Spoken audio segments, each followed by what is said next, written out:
I'd be able to make 500 bottles. All right. That's all going on in your head. That's going on in my Anybody head. else know about this? There was a rough plan, a general plan, but there was never any details or figures. It just sort of grew as it went along. And it sounds to me as though Ed kept it all into himself, because I didn't actually see one piece of paper with anything written down. To be honest, it was a little bit disappointing as a team. We knew nothing about it. You know, we couldn't contribute to it. We couldn't give our feedback. Did you know anything about any plan? No. And no, you? not at all. no. And you? He kept a lot of things to himself. It was a need-to-know basis. Man with a plan or not? No, it was leave it with me. I know what we're doing with the oranges. What I need you to do, because I think you're soup man, is to look after the soup team. I'm going to give you very little money. I need you to buy a lot. I need you to convert soup and go out and make sure you can shift it. I was very capable of doing that, but that's the extent of the information I was given. Lord Sugar, I believe, sir, the lack of planning during the process cost us very badly. I think actually the irony is Edward, he's trying incredibly hard to show that he's not an accountant, he's not the accounting model. And unfortunately I think he left a lot of the good parts of the accountancy at the door when he came in. That's the most sensible thing I've heard here today, actually. Lord Sugar, I believe all I'm guilty of on this task was being too ambitious. I thought I was going to be bringing you £1,000, and I think you can see that I would have done had production. Would have, could have, should have. I know. Yeah, I know. Yeah, I know. If you had a plan and you had it in your head, it'd be good. It'd be good and share it with everyone. I'm very happy to accept I made an error in that I underestimated the manpower needed to squeeze oranges. Could you have sold more orange juice? Definitely. A lot more. Absolutely, yeah, without a doubt. So the flaw was that you didn't make enough. It was our lead product. That was what we wanted to sell more of. If there had been more product there, I'm confident we would have shifted it. I'll save you any pain trying to work this out. I've got some numbers for you. You bought 1,400 oranges, approximately.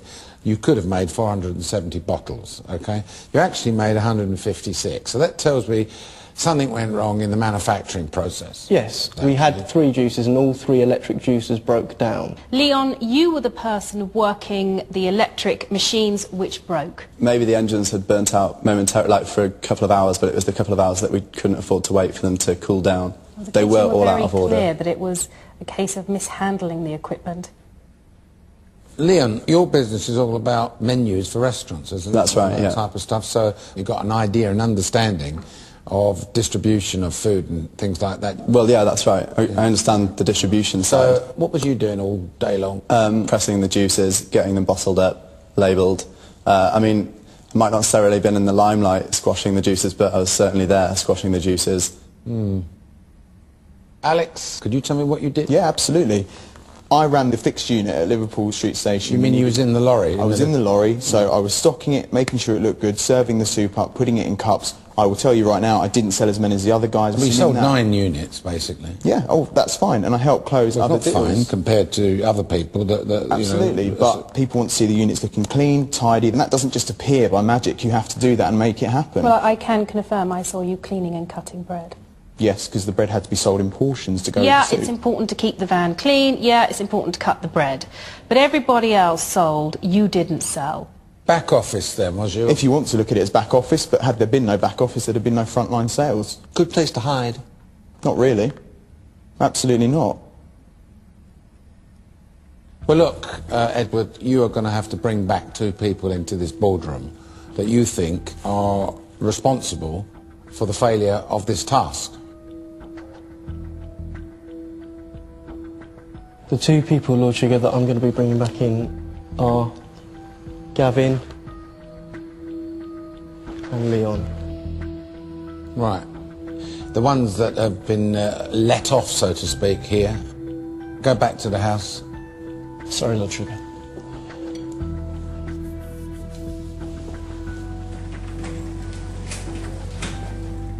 You 3 go and step outside, and I'll call you back in a few minutes.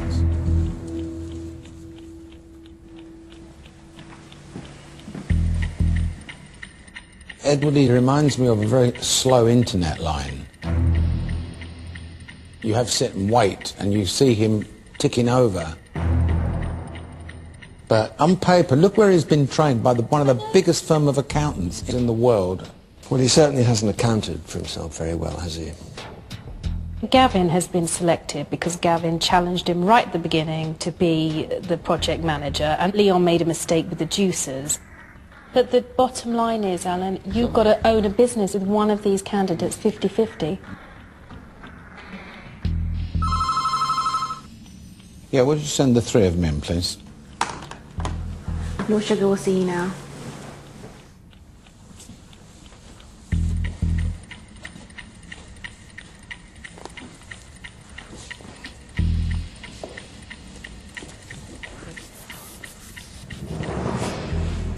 Edward, I want to know why you brought Gavin into this boardroom. Lord Sugar, I brought Gavin in because, first of all, it's kind of been said that he put himself forward as PM. I don't feel he ever really put himself forward. He just did, didn't he? No, I don't think he did. Did he put himself forward? Basically, I said I was willing to be project manager. Very spinelessly. Hang on, you just asked me a question. Can I answer the question? Is that okay? Basically, I'm a business manager. I've got my own business. I buy stock and I sell it.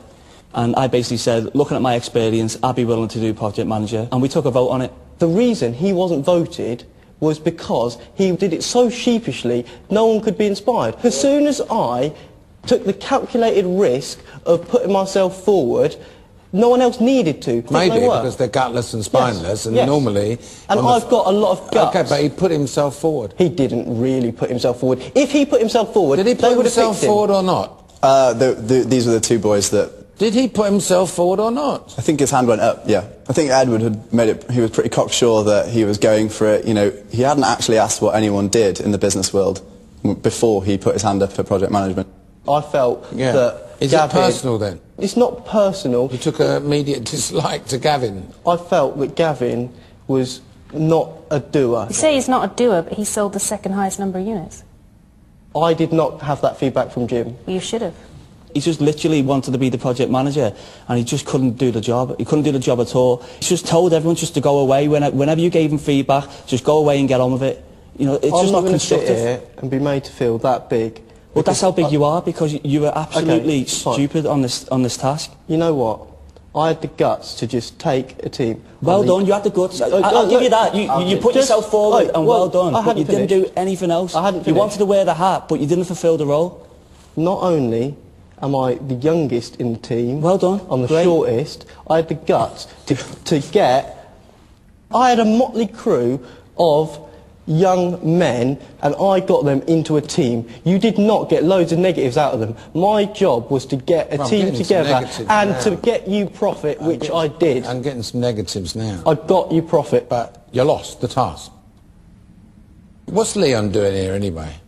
Leon's here because I felt that we lost time in the kitchen. It's as simple as that. I haven't got exact numbers, but, you know, in terms of sales, I'd say he was at the weaker end of our team. To me, at that point, it wasn't really about individual sales. I know that I can sell, I can sell. I've got my own business where I've had to sell. I've had to do everything like that. Inspire me, Leon, because I'm looking for a business partner here. Lord Sugar, let's go. Inspire me. Here we go. Because at the moment, you've sat here for nearly a day and a half. You haven't opened your blooming mouth, really. Agreed. And now it's time. Okay, going back to sort of me as a person, I'm pretty passionate about everything I do. You can spot something, you realise that you can make money off it instantly.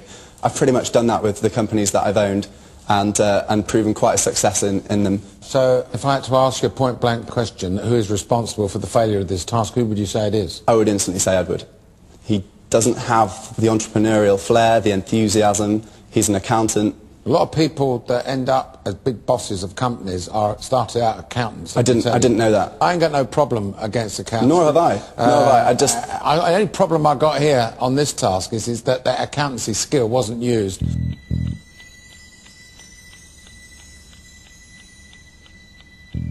Gavin, I don't know what you're doing here.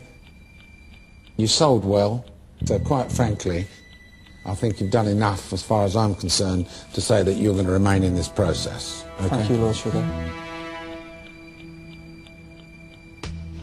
Leon, I'm going to be perfectly blunt with you. I'm not very enthusiastic about you, to be honest. I haven't seen anything sparkling. You've got a business of your own. There is a production issue here, which is the main catalyst of what went wrong. We definitely didn't produce enough stuff. And the team leader is placing the blame with you on that.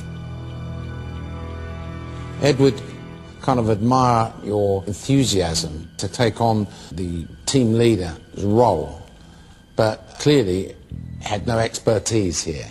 You just felt you were going to do it all in your head. And Edward, one thing you need to learn in life is not to be ashamed of what you're best at doing. I've got no shame in being an accountant, but I already was one. And that's why I think it's more important that I show I can lead. But you can't. But you didn't. I did lead. You didn't. I did lead. You didn't. The reason this room was so silent... You know what I've done all my life? I've walked into factories throughout the world, and because I'm an expert in electronics, I look at something and I bang, see things that other people can't see. And here, basic, simple mathematics is what you do all day long for a day job, and yet what you've done is you're saying, I don't want to use my accountancy skills, I want to show I could do something else. That's nonsense, man, that's nonsense. You said on your resume that I'm Lord Sugar's dream. You know, with the greatest respect, you've been a bit of a nightmare. And so, for that reason, Edward, I've got to say to you, you're fired.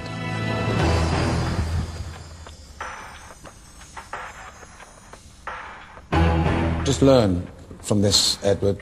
There's no shame in you being an accountant. Don't ever run yourself down as far as that's concerned. Gentlemen, go back to the house. Okay.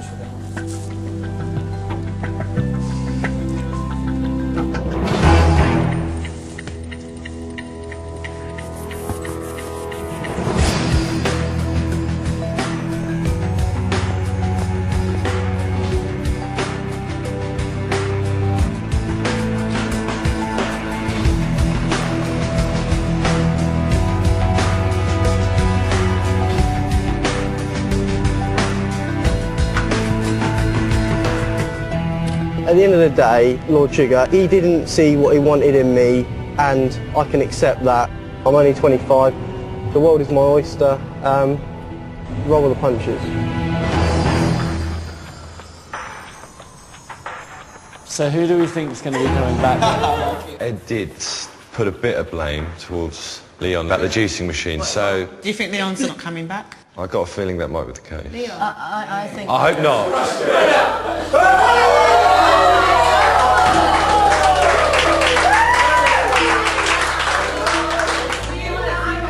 Ed was trying to get across, like he was saying, I'm more than just an accountant, you know, and he was so passionate about it, and he was so involved, you know, he got very upset, and, you know, it wasn't nice, but obviously, when you're in that situation, you know, you've got to stand up for yourself. If you don't learn how to pipe up, you're going to go home.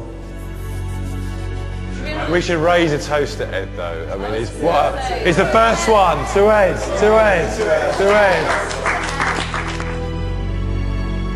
15 candidates remain. Lord Sugar's search for his business partner has begun. Next time... Your next task is all about technology. You're going global on this one. The teams get creative. Right, tally-ho! In a 21st century task. 50 downloads already. The battle for customers goes online. There's just a basic issue of taste here. Susie, I'm going to stop you now because... Susie, no. You've lost. You shouldn't have lost this task. You're fired.